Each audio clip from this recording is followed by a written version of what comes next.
Assalamu alaikum wa rahmatullahi wa barakatuh. Naam, kama ilivyo ada na kawaida, leo ni siku ya Alhamisi ya jukwaa la Dr. Said na Sheikh Sufudi Al-Ghazali ambalo linapatikana kila Alhamisi hapa ofisini kwetu Mbagala Kizuiani, barabara ya kuelekea jeshini. Kwa hivyo mimi nikualike tu na nikusi uendelea kuwa nasi kila ifikapo Alhamisi katika jukwaa hilo, sababu jukwaa hili kwanza kabisa tunapata kujifunza mengi ambayo yanaweza kutokana na maisha, lakini pia mengi yanatokana na masuala ya kiafya, lakini haikuachi mbali na masuala ya kiimani. Manake hapo utapata kujua mengi ambayo yanaweza yakawa na tija na manufaa makubwa katika maisha ya kawaida, lakini pia na masuala ya afya kwa namna moja ama nyingine. Lakini kumbuka kwamba ofisi yetu inapatikana hapa Mbagala Kizuiani, barabara kuelekea jeshini. Kila siku tunapatikana hapa, lakini pia unaweza kuwasiliana nasi kupitia namba simu 0740 46 86 97 33 au 0659 86 97 34. Unaweza kupigia simu ukasikilizwa, ukashauriwa na ukapewa maelekezo yaliyo bora zaidi ya kuweza kufika ofisini kwetu, lakini pia na namna ya kuweza kushauriwa mahala hapo ulipo biidhnillah subhanahu wa ta'ala. Naamini khairi nyingi zitapatikana. Lakini pia sambamba jukwaa letu hili tunaye Dr. Said na Sheikh Sufudi Al-Ghazali ambaye bila shaka atalitawalia vyema kabisa jukwaa letu hili kwa lengo la kutaka wewe unatufuatilia muda huu uweze kupata kile ambacho kinachokustahili katika kuelekea yale yaliyokuwa mazuri. Moja katika masuala ya kiafya, basi afya yako itakwenda kuimarika kupitia jukwaa letu hili. Lakini pia kama ulikuwa na imani dhaifu na ukaraji wa tamaa, basi huenda ikarudishwa tena matumaini mapya katika masuala ya kiafya, lakini pia na masuala ya kijamii na kuamini bado unaweza kuonyesha afya yako, lakini pia bado unao nafasi ya kuendelea kuwa ni mtu bora katika jamii yako biidhnillah subhanahu wa ta'ala. Mimi langu si la kusema zaidi ya kuendelea kupeleka kipaza hichi kwake Dr. Said na Sheikh Sufudi Al-Ghazali ambaye yuko tayari kabisa kuletea ladha adhimu, taaluma, lakini pia na tiba au ponyo ambayo biidhnillah subhanahu wa ta'ala inaweza ikaondosha na kumaliza kabisa mashaka na maradhi na matatizo ambayo ulionayo biidhnillah subhanahu wa ta'ala. Basi muda huu nipeleke kipaza hichi kwake ili aweze kuzungumza nanyi ambao mko tayari kutufuatilia wakati huu.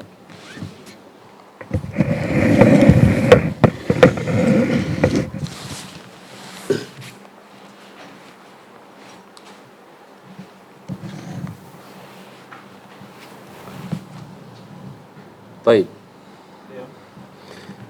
أعوذ بالله من الشيطان الرجيم. بسم الله الرحمن الرحيم. السلام عليكم ورحمة الله وبركاته. وعليكم السلام ورحمة الله وبركاته. الحمد لله، الحمد لله يا إله الناس، بحق أحمدك بغير الوسواس. حمد لديك يا إله الناس بما خلقت من الحديد والجنس. والصلاة والسلام بغير الوسواس على محمد خير قول والجنس وعلى آله ذوي الأخلاص وصحابته منهم أبي بكر وعبد الله بن عباس. أما بعد، إما بعد يكمشكر الله سبحانه وتعالى na kuzihitaji ziada ya rehma na amani zimshukie kiongozi wa umma Bwana Mtume Muhammad sallallahu alayhi wasallam, mtume ambaye Allah subhanahu wa ta'ala anasema kupitia ndani ya kitabu kitukufu cha Qur'ani, anasema wama arsalnaka illa rahmatan lilalamin. Ikhwani, ndugu zangu, bila shaka leo tunaendelea katika jukwaa letu, jukwaa ambalo limekuwa ni kimbilio la watu wengi sana katika mashakili yao ya aina mbalimbali. Wenye maradhi wamekuwa wakitukimbilia sana, na tunamshukuru Allah subhanahu wa ta'ala na tujalia kabuli na ijaba. Wengi wanafanikiwa biidhnillah subhanahu wa ta'ala, lakini kuna wale ambao wanataka ushauri katika mambo yao ya aina mbalimbali. mara kwa mara wamekuwa wakitukimbilia, nasi tunamshukuru Allah subhanahu wa ta'ala, majambo yanakwenda katika mustawa na hali ya aina yake biidhnillah subhanahu wa ta'ala. Lakini kadhalika kwa hurma na utukufu wake Allah subhanahu wa ta'ala, tumekuwa ni watu ambao tunafanya majambo mengi sana na kheri nyingi sana zimekuwa zikienda katika mustawa na hali ya aina yake kwa hurma na utukufu wake Allah subhanahu wa ta'ala. Ikhwani, ndugu zangu, leo nataka nieleze kwa ufasaha wa hali ya juu hii dawa yetu ambayo inayoitwa mkono wa Idi. Huu mkono wa Idi huu nataka niueleze kuanzia katika chimbuko la mashakili ya watu, shida zao, lakini asli ya kiungo ambacho kinachohitaji kuwa imara katika kuliendea suala lenyewe husika. Yani ukiwa mbovu katika kuliendea suala hili, basi unakosa kupata neema au furaha ile ya dunia. Sahihi. Furaha ya dunia inapatikana hapa bana. Naam. Na ndio maana Mtume sallallahu alayhi wasallam akasema, akatueleza akasema, ad-dunya kulluha mata'un wa khairu mata'iha au wa khairu mata'i ad-dunya al-mar'atu salihah au kama qala. Anasema Bwana Mtume Muhammadin sallallahu alayhi wasallama, anasema ad-dunya kulluha, yani kwa maana dunia yote kwa namna ilivyo yote, mataun ni starehe, yani dunia yote ni starehe. Maana yake watu inatakiwa waishi duniani kwa starehe, tena starehe zilizokuwa nzuri kabisa. Lakini akasema wa khairu mata'iha au wa khairu mata'i dunia, na ubora wa starehe zinazopatikana hapa duniani, almar'atu salihah au imra'atun salihah, ni mwanamke aliye mwema. Mwanamke mwema ndio ambaye bila shaka ataifanya hii dunia yako wewe iwe ni starehe. Mwanamke mwema ni yupi? Ni yule anaishia wewe kumtazama tu? Hapana, bali ni yule ambaye utastarehe kupitia yeye na yeye pia atastarehe kupitia wewe. Na ndio maana Mwenyezi Mungu Subhanahu wa Ta'ala akasema, wa min ayatihi an khalaqa lakum min anfusikum azwajan litaskunu ilaiha wa ja'ala bainakum mawaddatan wa rahma. Allah Subhanahu wa Ta'ala anasema, na ukitaka kumjua Mwenyezi Mungu kweli wa kumjua, an khalaqa lakum min anfusikum azwajan, ni pale ambapo Allah Subhanahu wa Ta'ala alipokuumbieni kutokana na nafsi zenu, Allah amewaumbieni wake. Sababu ya Allah kuwaumbieni wake nyinyi ni nini? Allah anasema litaskunu ilaiha, ili nyinyi wanamume muweze kupata utulivu, raha, furaha, faraja, ladha na hata utamu kupitia kwa wanawake hao. Ikiwa katika hali za namna hiyo, Allah anasema waja'ala bainakum mawaddatan wa rahma, na Allah Subhanahu wa Ta'ala akajalia baina yenu kukawa na vitu vinavyoitwa mawaddatan. Mawaddatan yale mapenzi ya baada ya kubakia watu wawili, mke na mume, haya ndio yanaitwa mawadda.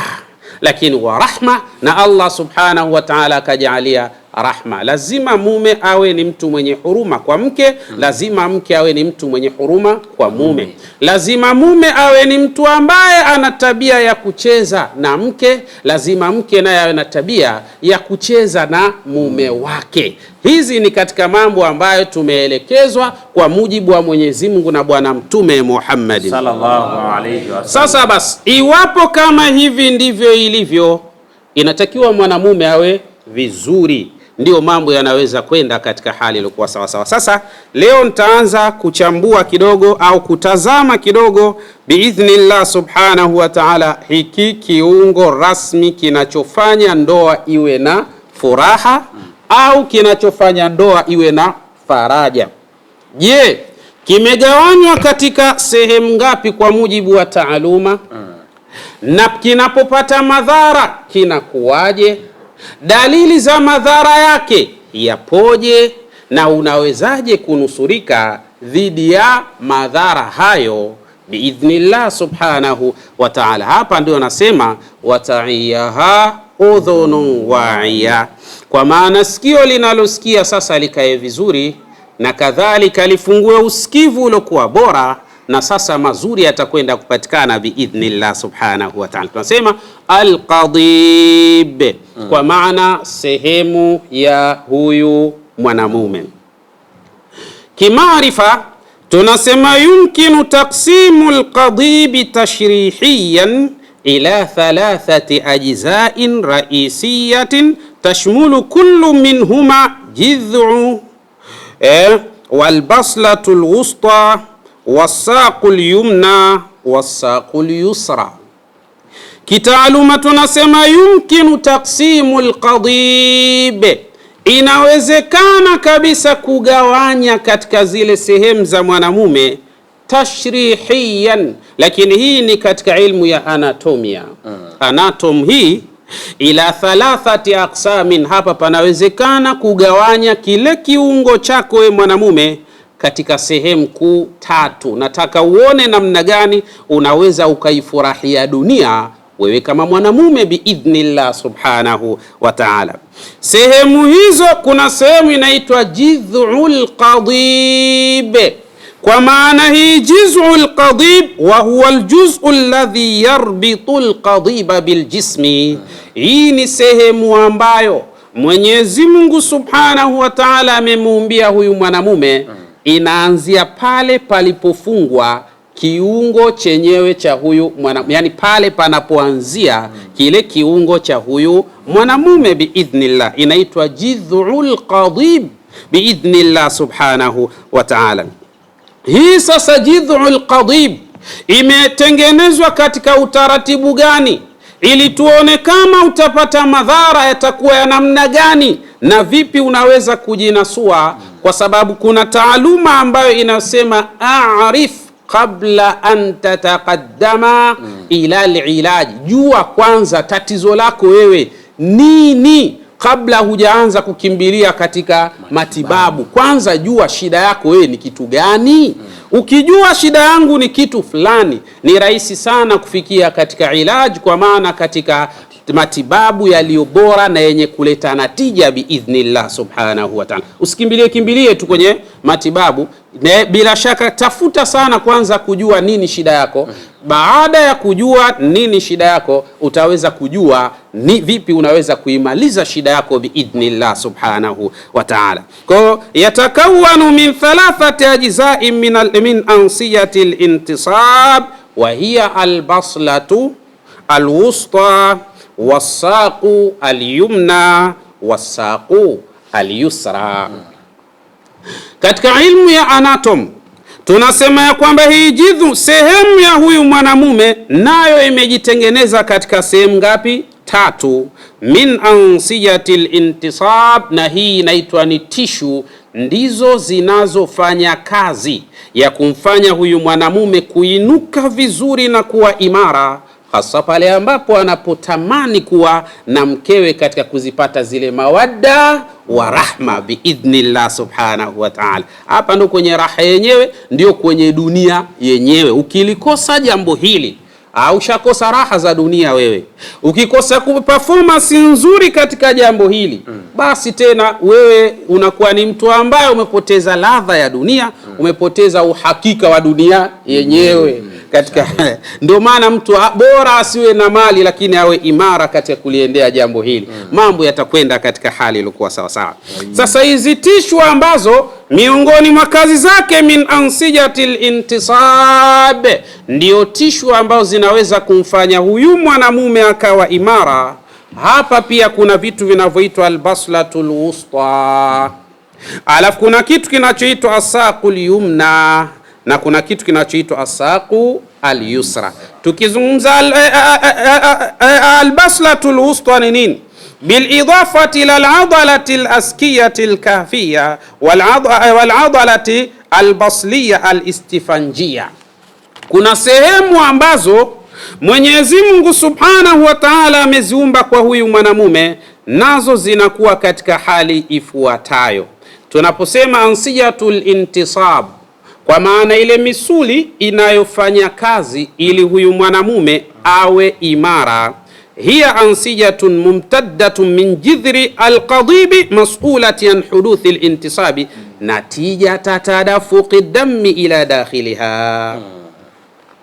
Wataalamu katika ilmu ya anatom wanasema ya kwamba hiya ansija, nazo ni tishu ambazo mumtaddatu min judhuri alqadib, ambazo Allah subhanahu wa ta'ala amezifunga katika kiungo hiki cha huyu mwanamume, ambazo tishu hizi zina tabia ya kutanuka na kusinyaa, mas'ulatu an huduthi al-intisab, na ndizo ambazo Allah subhanahu wa ta'ala ameziumba kwa ajili ya kutengeneza mfumo wa kusimama, lakini kadhalika na kulala.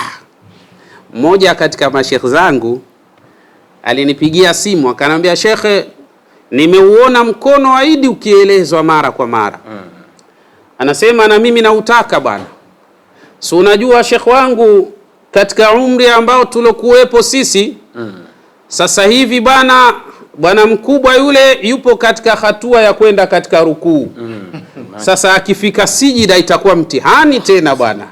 Kwa hiyo kwa kuwa yupo katika hatua ya kurukuu, asaidiwe haraka sana ili rukuu yake ende vizuri, arudi hapa katika i'tidali ili mambo yaweze kwenda katika hali sawa sawa. Akasema lau ataachwa hivi katika rukuu, alafu akafikia wakati akasujudu kabisa, subhanallah, basi jambo hilo limekwisha hiyo. Sasa kwa hali hiyo akawa anahitaji jambo lende sawa sawa. Sasa kuna misuli ambayo Mwenyezi Mungu Subhanahu wa Ta'ala ameiumba, mas'ulatu an huduthi al-intisabi. Hii ndiyo misuli ambayo Allah Subhanahu wa Ta'ala ameijalia, ndiyo inayofanya mtu akasimama na ndiyo inayofanya mtu akalala, hasa namkusudia hapa mwanamume biidhnillah. Na haya yote yanatokea kutokana na nini? Natija tatadafuqi dami ila dakhiliha, ni natija ya kusukumwa damu ikaenda ndani ya tishu zile, ndio zinatanuka kama unavyoona springi namna inavyofanya, ina uwezo wa kutanuka na kusinyaa biidhnillah. Hapa naeleza kwa mtu aliye mzima, alafu tutakuja kuona akipata madhara anakuwaje, alafu tumpe suluhisho kwa idhini yake Allah subhanahu wa ta'ala. Ikhwani, ndugu zangu, hizi ni ansija, ni tishu. Lakini kadhalika yatakawanu jidaru alqadibi wa jismihi min thalathati aktal min nasiji al-intisab wa hiya as-saqu al-yumna wal-yusra. Lakini kadhalika na hii ambayo tunaita jidharu al-qadib, yani jidhru al-qadib, kwa maana hii sehemu panapoanzia katika ile sehemu ya mwanamume, nayo pia imegawanyika katika sehemu tatu. Sehemu ya kwanza kuna sehemu inaitwa as-saqu al-yumna, kwa maana yani mshipa wa upande wa kulia, wal yusra, na kuna mshipa upande wa kushoto kwa huyu mwanamume. Yani mwanamume ukijitazama vizuri utaona kuna mshipa mmoja upo kulia na kuna mwingine upo kushoto, na hii mishipa inakuwa ni mikubwa, inabeba kiwango cha damu. Mwenyezi Mungu Subhanahu wa Ta'ala ametuumba wanaume tukiwa katika hali za namna hii. Hadhihi al-ansija abra al-juz'i adh-dhahri, lakini kadhalika mishipa hii au mirija hii au misuli hii Allah Subhanahu wa Ta'ala ameumba, imepitia katika sehemu za mgongo wa huyu mwanadamu, a'la al-qadib, kwa juu kidogo katika sehemu ile ya mwanamume, min jismi al-qadib litashakkula al-ajsam al-kahfiyya, ili itengeneze sehemu kama jinsi unavyoona mapango namna yanavyokuwa, ndio hii sehemu nayo imetengeneza umbo na muonekano wa namna hiyo biidhnillah Subhanahu wa Ta'ala. Hapa kunafanyika nini sasa? Tamtaddu al-ajsamu al-kahfiyatu ala mustawa tuli al-qadib. Hapa sasa ndipo idadu sharayin al-maghdhiyati lil-qadib. Asa kuna mtu, inawezekana mtu huyo akawa ana tatizo la kuziba kwa mishipa inayolisha damu katika sehemu hii ya mwanamume. Kwa nini? Yuaddi ila dhu'fi tadafuqi dami mimma yusabbibu dhu'fa al-intisabi au fuqdanihi tamaman, ay al-ajazul jinsiyu. Wataalamu wanasema sasa, kama kutatokea kuziba, kubloki kwa mishipa ya damu, ikawa damu inakwenda chini ya kiwango au haiendi kwa utaratibu unaotakikana, basi hii inaweza ikasababisha kwa huyu mwanadamu kushindwa kabisa kusimama au kusimama kwa kubahatisha. Hii inaweza ikampelekea mtu akawa hivyo, mara ndio mara sio, mara anajaribu antena inashika mawasiliano, mara anaona mchele, mara inakuja no signal, habari imekwisha. Hii ni hatari sana. Ukijiona katika hatua hizi, chukua hatua za haraka sana kufanya maamuzi yaliyo sahihi ili kuweza kuondosha athari na mashakili haya biidhnillah subhanahu wa ta'ala. Kitaalam tunaita al-ajazul jinsi, kushindwa kuliendea tendo la ndoa, ndio maana yake katika hali khasatan idha kana hunaka tasallubu fi shar'inil harqafiyya. Na mara kadhaa haya huwa yanajitokeza pale ambapo kuna mishipa inaitwa al-harqafiyya. Al-harqafiyya ni mishipa ambayo inatoka juu kuja katika sehemu zile za kiume. Ikiwa itablock na ikaziba mishipa hii, basi huyu mwanamume anakuwa hawezi kabisa kuwa imara katika kuliendea tendo la ndoa. Jitathmini wewe ndugu yangu ambaye hapo ulipo, inawezekana ukawa hali hii unayo. Sasa huyu mtu ataanza kuhisi nini? Atahisi katika hali ifuatayo. Moja, yash'uru al-maridu biqillati at-tarwiya. Huyu sasa, moja katika vitu ambavyo atakavyoanza kuhisi, ataanza kuhisi uchache wa kutamani lile tendo lenyewe. Yani anakuwa ni mtu ambaye yupo lakini anapoteza hamu ya tendo la ndoa. Ana uwezo wa kukaa na mkewe wiki 2, wiki 3, mwezi, wanalala wanaamka kama dada na kaka. Tatizo hilo, kwa hali hiyo, linahitaji utafute ufumbuzi wa haraka sana biidhnillah subhanahu wa ta'ala. Yani wewe unalala na mkeo kama dada na kaka, wewe inakuwaje hizi habari na wewe unaridhika? Ndio maana Ibn Qudama ana maneno mazito, anasema fazauju jahilu tarahu yuqaddimu ala itfa'i hadha al-ittisal. Mwanamume mjinga ni yule ambaye katika kuliendea tendo la ndoa ni yeye ndio mbabaishaji mkubwa. Uwezo hana, nguvu hana, maarifa hana, ujuzi wa kuliendea tendo lenye hana, lakini eti anakuambia karidhika na hali hiyo. Huyu ni mtu mjinga. Ibn Qudama anasema hivyo, lakini akasema wal mar'atul jahila, na mwanamke mjinga sana ni yule ambaye pia mumewe ana tatizo hilo la kumbabaisha, kumgusa, kumchafua tu, alafu na yeye anaridhika na hali ya namna hiyo. Tafuta ufumbuzi ili mambo yaweze kwenda katika hali iliyokuwa sawa sawa biidhnillah subhanahu wa ta'ala. Kwa hiyo yule ambaye ana tatizo la insidadu sharain, mishipa imeziba, atakuwa na alama ifuatayo: yash'uru al-maridu biqillati tarwiya. Mara kadhaa huyu mtu utaona anapoteza hamu ya tendo la ndoa. Yeye ni mwanamume lakini hana hamu kabisa ya kushiriki tendo la ndoa na mkewe. Hatari hiyo, na hii ni ishara mbaya upande wako. Chukua juhudi za maksudi iwapo hii hali utaiona biidhnillah subhanahu wa ta'ala.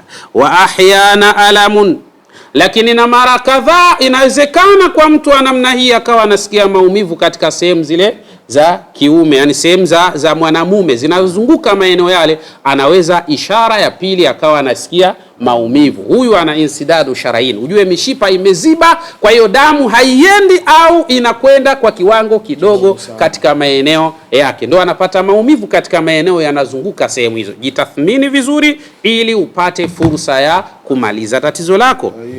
Lakini jambo la tatu, au tamnil, au mtu kuwa anahisi ganzi katika zile sehemu za kiume, yani katika zile sehemu zake za kiume anahisi kuna ganzi. Hii pia ni shida, hii ni tatizo. Wewe ambaye utaona hali hii inajitokeza kwako, jambo la msingi ni kuchukua juhudi za maksudi tena za haraka kulitibia tatizo hili biidhnillah subhanahu wa ta'ala. Pia miongoni mwa viashiria au miongoni mwa alama zinazokuonyesha una insidadu sharain, mishipa imeziba, dhuful intisab, ED. Maana yake ndio pale utamuona huyu mtu anakuwa dhuful intisab, anasimama nusu mlingoti, anavuta hisia alafu anasimama nusu mlingoti. Jambo halipo sawa kabisa yani. akimwangalia imamu ana rukuu kabla ya wakati wa kurukuu. Sasa hii ni hatari sana, inatakiwa uitidali vizuri ili mambo yaweze kwenda vizuri. Au kadhalika miongoni mwa alama adamul qudrati ala tahqiqi, yani ni mtu kukosa uhakika wa tendo lenyewe. Anaweza kufanya lakini uhakika wa kumaliza tendo lenyewe ni asilimia ndogo. Hii ni hatari, inakuonyesha kabisa kwamba una insidad, uhakika huna. Ndio kuna mwingine anaanza katikati ya tendo lenyewe, kobe karudisha kichwa ndani, kuisha habari yake, mambo yameishia hapo. Hii ni hatari. Lau ndugu yangu utaona hali za namna hii, kobe anarudi ndani kabla ya kumaliza mambo yanayotakiwa, haraka sana fanya jitihad, kwa sababu hii inakuambia una insidadu sharain, mishipa imeblock, imeziba. Kwa hali hiyo sasa kuna hatari kubwa. Au alhufadhu ala intisabi sulbin wa huwa alaradu alabraz, lakini kadhalika au ikawa ni mtu huyo ana uwezo wa kusimama lakini anasimama akiwa legelege. Unajua inatakiwa usimame uwe imara, yani sahihi, sio uwe umesimama ndio lakini kuna kaulegevu hivi. Sasa inshallah tumalize ili tatizo biidhnillah subhanahu wa ta'ala. Lakini kadhalika kad yahduthu alamu fi mintaqati alhawd, wakati mwingine huyu mwenye tatizo la kublock au kuziba kwa mishipa inayolisha damu katika sehemu za kiume, kuna wakati huyu mtu anaweza kuhisi maumivu ya tumbo. Yani chini ya tumbo hapa panakuwa pana tabia ya kumuuma sana, pana maumivu. Au alqadib, au sehemu ya kiume yenyewe inakuwa inauma, natija tanaksul oksijena, na hii inatokana na kupungua kiwango cha oxygen, kwa sababu damu haiendi. Sasa ili oxygen ipatikane katika maeneo hayo lazima iende damu, kwa sababu inabeba hemoglobin, ndio ambayo inapelekea sasa oxygen ikawa katika mustawa na hali iliyokuwa sawa sawa. Ukijiona ndugu yangu upo katika mazingira haya, juhudi za maksudi za msingi kabisa ni kutafuta ilaji. Njoo insha Allah utapata cha kukusaidia hapa katika jukwaa letu biidhnillah subhanahu wa ta'ala. Ikhwani, ndugu zangu, sasa niende haraka hapa nikueleze sasa unaweza ukafanya nini sasa katika haya ambayo tumeyaeleza. Unachotakiwa wewe kufanya ndugu yangu ni kupata mkono wa Idi. Kwa nini nasema upatikane mkono wa Idi? Mkono wa Idi umeandaliwa kutokana na mimea 14. 14. Tena katika hiyo mimea 14 ipo baadhi yake imetajwa kwa kinywa tahara cha Bwana Mtume Muhammad sallallahu alayhi wasallam. Sasa na katika hiyo kuna mmea unaitwa al-lauz, na utautaja mmea mmoja huu, alafu tuone kwa nini una nafasi nzuri ya kwenda kumsaidia huyu mwanamume. Hatukwambii tuchukua tu mkono wa Idi, bali tunakwambia na kazi unaokwenda kufanya. Na ndio maana sasa hivi mkono wa Idi umekuwa gumzo kwa watu biidhnillah subhanahu wa ta'ala. Mmoja ndani yake kuna mmea unaitwa al-lauza au al-lauz, mmea unaitwa luz.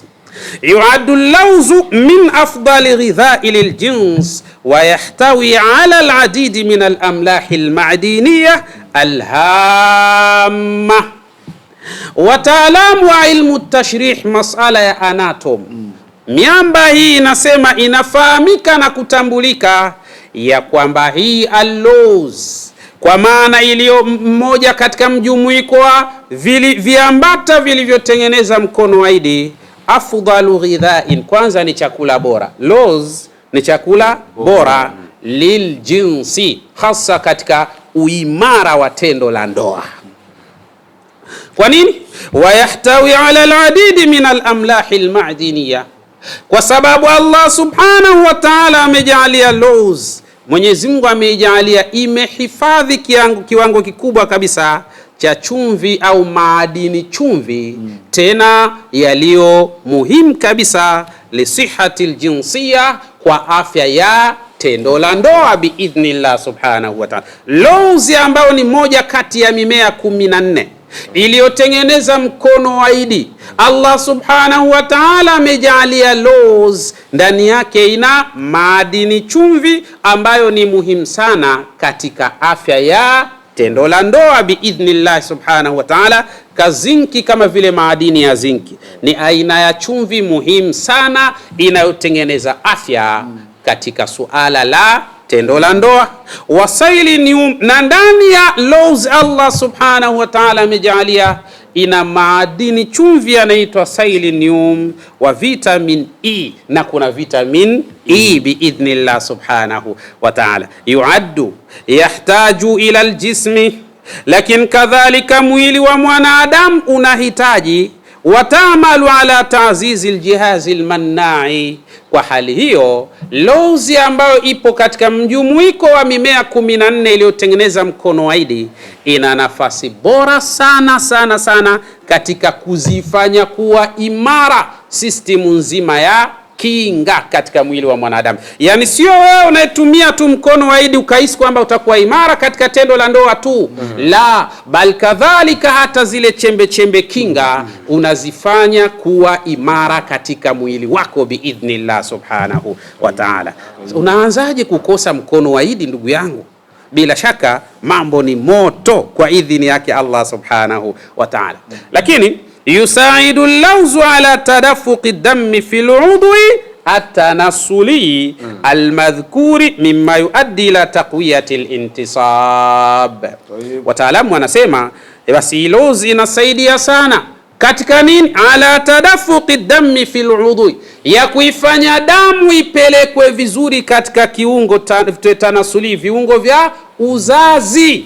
Yani lawzi ambayo ni moja katika mmea ambao uliomo katika mjumuiko wa dawa hii bora kabisa inaitwa mkono waidi, basi ina nafasi nzuri ya kufanya mishipa iliyoziba ikawa damu inakwenda chini ya kiwango, hii huzibua na kufungua mirija hiyo, na hivyo kufanya damu iende kwa taratibu zake, hasa uelekee katika sehemu ya kiungo cha huyu mwanamume biidhnillah subhanahu wa ta'ala. Mimma yuaddi ila taqwiyati alintisab, jambo ambalo kama damu itakwenda vizuri, hii itampelekea mwanamume kusimama imara biidhnillah subhanahu wa ta'ala. Wewe ukitaka uimara unapatikana katika mkono waidi biidhnillah subhanahu wa ta'ala, kwa sababu ndani yake kuna aluz ambayo ina nafasi ya kuzibua mirija iliyoziba, ina nafasi nzuri ya kufanya damu inakwenda vizuri katika maeneo husika biidhnillah subhanahu wa ta'ala. Mimma yuaddi fawaidu lawzi lilintisab, jambo ambalo inapelekea hii lawzi kwa kuwa ipo ndani yake, sasa huyu mwanamume atakuwa imara, atasimama imara. Al-lawz, hii lawzi nayo ipoje? Nasema kwa haraka haraka hapo ili niende nikamalize darasa langu. Yahtawi ala nisbatin aliyat min alfosfor.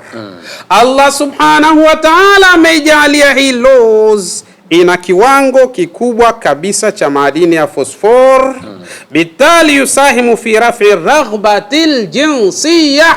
Kwa hali hiyo sasa, kwa kuwa kuna madini ya fosfor, basi kadhalika lau kama utapata fursa ya kuitumia mkono waidi, kwa kuwa ndani yake una kitu kinachoitwa lawz, basi hii huenda kuinua na kuamsha kwa kiwango kikubwa hamu ya tendo la ndoa.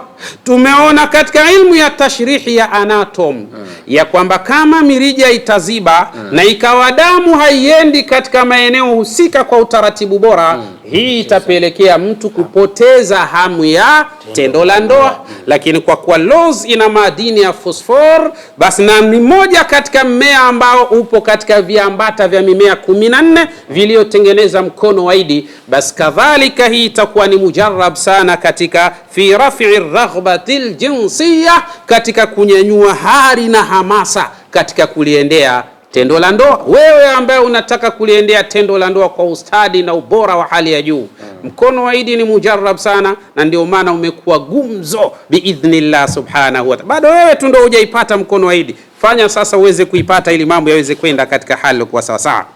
Lakini kadhalika yusahimu al-lawzu fi tajdidi al-khalaya wal a'dha'i tanasuliya. Lakini kadhalika vile vile lawz Allah subhanahu wa ta'ala amejalia kwa kuwa ina madini ya fosfor, basi hii ni nzuri sana kwa ajili ya kurejesha misuli irejee katika hali yake, haswa kwa wale ambao walikuwa na tatizo la kufanya masturbation, kwa wale ambao wamejichua sana mpaka mishipa ikapoteza utendaji wake. Ndani ya mkono wa Idi kuna mmea ambao unaitwa aloes, lozi ambayo kwa mujibu wa taaluma ndani yake na madini ya phosphor. Basi hii ni mujarabu sana sana sana ya kuzifanya zile tishu na misuli iliyoharibika kuirejesha katika hali yake ya asli biidhnillah subhanahu wa ta'ala. Unasubiri nini sasa wewe ambaye bila shaka dunia yako imekuwa haina raha kwa sababu hauwezi kuperform vizuri katika kuliendea tendo la ndoa? Fursa ndio hii biidhnillah subhanahu wa ta'ala.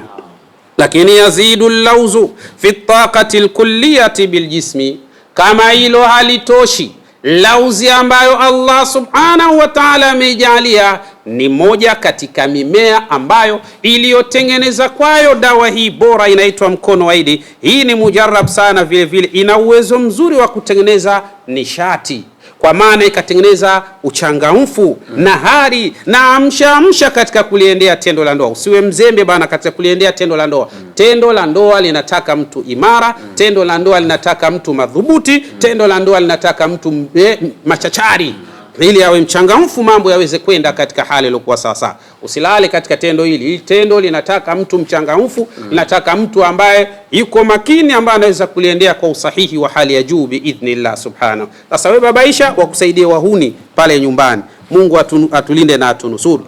Wa bitali yusahimu fi raf'i alqudrati aljinsiyya. Kama hilo halitoshi, tumeona kwa kuwa ndani yake kuna maadini, yani kuna mmea ambao unaitwa lows na kuna maadini yanaitwa phosphor, tukaona ina uwezo wa kuamsha hari na kutengeneza hamu ya tendo la ndoa, lakini kadhalika vile vile ina uwezo wa raf'ul qudrati aljinsiyya, kuzidisha, kuongeza uwezo wa tendo la ndoa. Kama ulikuwa unakwenda mara moja kimoja chali, basi sasa hivi utaanza kwenda mara 3 mpaka mara 7, tena kwa uhakika wa hali yake biidhnillah subhanahu wa ta'ala. Ndani ya mkono wa Idi kuna kiambata au mmea ambao bila shaka unaitwa aloes. Ni mmoja katika mimea 14 ambayo kwayo imetengenezea mkono wa Idi kwa uimara wa afya ya tendo la ndoa biidhnillah, na hivyo kufanya wewe kuwa na uwezo mzuri wa kumudu lile tendo la ndoa. Namalizia, alauzu yuqallilu min albakteria, lakini kadhalika kwa kuwa ndani yake vile vile lauz ina uwezo mzuri kabisa wa kuondosha au kuua baadhi ya bakteria, ambao bakteria hao wana uwezo wa kutengeneza harufu mbaya, alladhi yuz'iju rijala wan nisa, ambaye na uwezo wa kuwaudhi na kuwapotezea hamu mwanamke na mwanamume. Sasa hii kwa kuwa ndani ya mkono wa Idi kuna laws, pamoja na kuwa imara katika kuliendea tendo la ndoa, bali kadhalika ina uwezo mzuri wa kuondosha harufu mbaya katika sehemu zile za siri biidhnillah subhanahu wa ta'ala. Unasubiri nini? Mkono wa Idi ndiyo mpango mzima. Lakini kadhalika allauzu yu'tabaru jaffafu almahbal min akthar almashakil alintisab aljinsi binisbati lirrijali wan nisa, wallauzu yusahimu fi taqlil jaffafi almahbal. Lakini kadhalika vile vile kwa hii mkono wa Idi ni muhimu sana kwa wanamume, lakini kadhalika ni muhimu sana katika kumfanya mkeo ajisikie malikia pale nyumbani. Je, unataka mkeo awe malikia? Basi jitahidi sana upate mkono wa Idi, kwa sababu utaperform vizuri na bila shaka mambo yatakwenda katika mustawa na hali ya aina yake biidhnillah subhanahu wa ta'ala. Ikhwani, ndugu zangu, bila shaka nikiwa namalizia jukwaa letu katika siku hii ya leo, hapa tunayo dawa yetu hii ambayo inaitwa prostate. Hii prostate ni dawa mujarrab sana kwa ajili ya kutibia madhara na maradhi ya tezi dume. Tezi dume ni hatari. Tezi dume inaua. Tezi dume inawafanya watu wanashindwa kuliendea tendo la ndoa. Tezi dume inawafanya watu wanatokwa na mikojo bila kujitambua. Tezi dume inawafanya watu wanakuwa na asrul baul, mkojo unatoka kwa maumivu makali. Lakini tezi dume inamfanya mtu kupoteza wanaume wake. Kwa hiyo ni muhimu sana wewe ndugu yangu kupata dawa yako hii ya tezi dume. Inatibu tezi bila ya upasuaji ndani ya masiku 30 biidhnillah subhanahu wa ta'ala. Fanya haraka wewe ambao una viashiria vya tezi au umekwenda hospitalini umepimwa ukaambiwa tezi imevimba au inaanza, lakini kumbe asili yake ikawa ni nini? Ni uchawi. Basi hii haqu mujarrab ni mujarrab sana kwa ajili ya kumaliza mashakili haya biidhnillah subhanahu wa ta'ala. Na hii ya mwisho hapa tunayo tanwirul jasad. Hii ni dawa mujarrab kwa ajili ya kutia nuru mwili. Kuna watu wana nuksi, kuna watu wana mikosi, kuna watu wana magundu, kuna watu wameharibikiwa kila sekta na kila hatua. Lakini inshallah lau kama watapata fursa ya kutumia hii haqul, yani tanwirul jasadi, hii ni mujarrab sana kwa ajili ya kutia nuru miili. Najua ndani ya tanwirul jasad kuna mjumuiko wa maji ya aina 5, na ndani ya tanwirul jasad kuna mmea ya aina kadha. Mfano, ndani ya mjumuiko huu kuna qalilun min ma'i zamzama, kuna kidogo sana katika kiwango cha maji ya Zamzam, maji ambayo Mtume sallallahu alayhi wasallam anasema ma'u zamzama lima shuriba lahu. Mtume sallallahu alayhi wasallam anasema maji ya Zamzam yanywewe au yaogwe au yafanywe kwa namna yatakavyofanywa kwa nia maalumu. Atakayeyatumia maji ya Zamzam kwa nia ya njaa, ashba'ahu Allah, Mungu atafanyaje? Atamshibisha. Lakini ukiyatumia kwa nia ya kwamba unapofika kazini kwako uwe kipenzi cha watu, utakuwa hivyo. Haya ni maneno ya kiongozi wa umma Bwana Mtume Muhammad sallallahu alayhi wasallam. Lakini ndani ya mjumuiko wa maji ambayo yapo ndani yaliyotengenezewa hii dawa inayoitwa tanwirul jasadi, ndani yake kuna maul matari, kuna maji ya mvua, maji ambayo Mtume sallallahu alayhi wasallam anasema ni maji safi yenye kusafisha. Kwa hiyo kama mwili wako una doti za aina mbalimbali, haya maji ni mujarrab sana kwa ajili ya kusafisha, kwa kuwa ndani yake kuna Zamzam, maji bora, lakini kuna maji ya mvua, maji bora. Lakini kadhalika ndani yake kuna maji ambayo lam yattali alaiha ashi'atu shamsi, yani ni maji ambayo hayajawahi kupigwa na mionzi ya jua, maji kutoka katika kisima kinachopatikana pale Zanzibar, eneo linaloitwa Mangapwani. Ni maji ambayo hayajawahi kupigwa na mwangaza wa jua toka katika kuumbwa kwake mpaka hivi. Alhamdulillahi rabbil alamin. Ni moja katika mjumuiko. Sasa unakosaje we tanwirul jasad utie nuru mwili wako?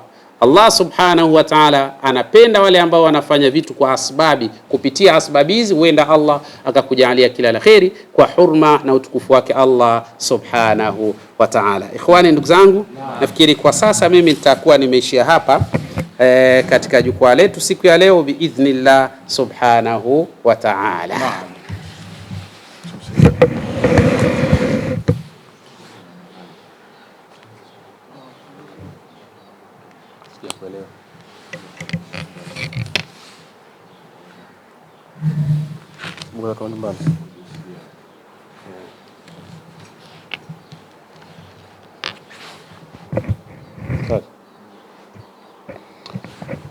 Na basi mimi niendelee kukushukuru ambayo uliokuwa nasi kuanzia mwanzo mpaka kufikia tamati ya jukwaa la Dr. Sayyidna Sheikh Saifuddin Al-Ghazali, hasa katika yale yaliyozungumzwa. Kubwa ni wewe mwanamume mwenzangu ambaye tayari umekwisha poteza utendaji pale nyumbani. Maana yake kobe kinapotoa kichwa kabla hajapata chakula, kichwa kinarudi ndani, hali ambayo inapelekea utimamu wa ndoa unatetereka, lakini pia ndoa inakosa amani, utulivu na mapenzi, kwa sababu mwanamume wewe unakuwa mambo si mazuri pale nyumbani, unakuwa mnyonge hivi, hali ambayo haitakiwi. Kwa lugha nyepesi, yani haikubaliki. Niwe cha kufanya nini? Ni kuweza tu kupata mkono wa ili kwa kuimarishe uweze kuwa vizuri na uweze kushiriki vyema tendo la ndoa, ili ndoa yako iweze kuwa na furaha, lakini pia iweze kuwa na amani, lakini pia iweze kuwa na mapenzi makubwa, na hapo utaionea furaha na ndoa yako itakuwa mpya kabisa. Tofauti na hivyo, maana yake wapo vijana ambao hawachagui sehemu ya vita. Popote kukutana naye, basi vita yao wanaiamsha hapo hapo. Ni hatari kweli kweli. Kwa hivyo hiyo vita iandae mwenyewe, uipigane mwenyewe na uishinde wewe mwenyewe. Unashindaje? Ni kupata mkono wa Idi. Ndio kitu pekee ambacho kinaweza kumaliza mchaka wote huu, na kheri zinaweza kupatikana biidhnillah subhanahu wa ta'ala. Yote kwa yote, pia tunayo prostate, kwa maana dawa ya tezi dume ambayo unaweza kutumia na usifanye tena operation, kwa sababu operation inaweza kufanywa na bado pia itarudi tena. Lakini hii ilivyo, prostate inamaliza tatizo moja kwa moja, na maradhi hayo yanaweza kuondoka ukabaki kiwa salama kwa hatua zake zote. Ikiwa tezi ndio kwanza imeanza kuvimba, basi unaweza kumaliza kwa 100%, lakini pia ikiwa tezi tayari imekwisha vimba kabisa, basi unaweza pia kumaliza tatizo hilo moja kwa moja. Lakini pia ikiwa tezi imekwisha pata viashiria vya kuwepo kwa kansa ya tezi, pia hii inaweza kumaliza tatizo hilo kwa 100% na kumaliza kabisa. Lakini pia kwa mtu ambaye amekwisha kuwa na infection ya tezi yenyewe, tayari ameanza kupata maumivu makali ya kiuno ambayo yameshikamana na mgongo, lakini pia mkojo ambao unatoka na viashiria vya damu, sehemu chembe ya damu, ama tayari unapata maumivu makali ukiwa mkojo unatoka ama kukojoa mara kwa mara nyakati za usiku, hii bwana ndio mkombozi wako. Prostate inaweza kumaliza mchakato wote huu wa maradhi haya ya prostate au tezi dume. Bila kusahau ndugu zangu wale ambao wenye uchawi, ambao uchawi umekwisha komaa katika mwili, lakini pia imefika mahala basi wewe umekuwa kwenye watu wanaonekana kama wewe ni mdudu ama mnyama, basi unawezekana umefungwa katika miti ya aina mbalimbali, umefungwa katika mashughuli zako, katika afya yako, katika jamii yako, katika familia yako, lakini pia katika kazi zako, basi mkombozi wako ni Haqqul Mujarabu, ndio anaweza kufanya utendaji ule kwa bora kabisa, kwa ufasaha wa hali ya juu. Cha kufanya nini? Ni wewe tu kuipata hii Haqqul Mujarabu, ndio inaweza kumaliza mashaka tokanayo na uchawi uliolishwa kwenye ndoto, au umekula kwa mtu bila kujua, ama umeupitia mahala fulani bila kufahamu, basi huyu ndio mkombozi wako, ama anaweza kumaliza mashaka hayo biidhnillah subhanahu wa ta'ala. Kumbuka yote haya yanapatikana hapa ofisini kwetu Mbagala Kizuiani, barabara kuelekea jeshini, kila siku kuanzia majira saa 2 asubuhi mpaka saa 10 jioni. Lakini pia unaweza kuwasiliana nasi kupitia namba 0746 86 97 33 au 0659 86 97 34. Tupigie sasa ili kupata maelekezo, ushauri, lakini pia na maelekezo zaidi unaweza kutufikia moja kwa moja ofisini kwetu hapa. Kila siku tunapatikana ili ushauri zaidi upatikane, kadi nyingi zitapatikana biidhnillah subhanahu wa ta'ala. Assalamu alaikum wa rahmatullahi wa barakatuh.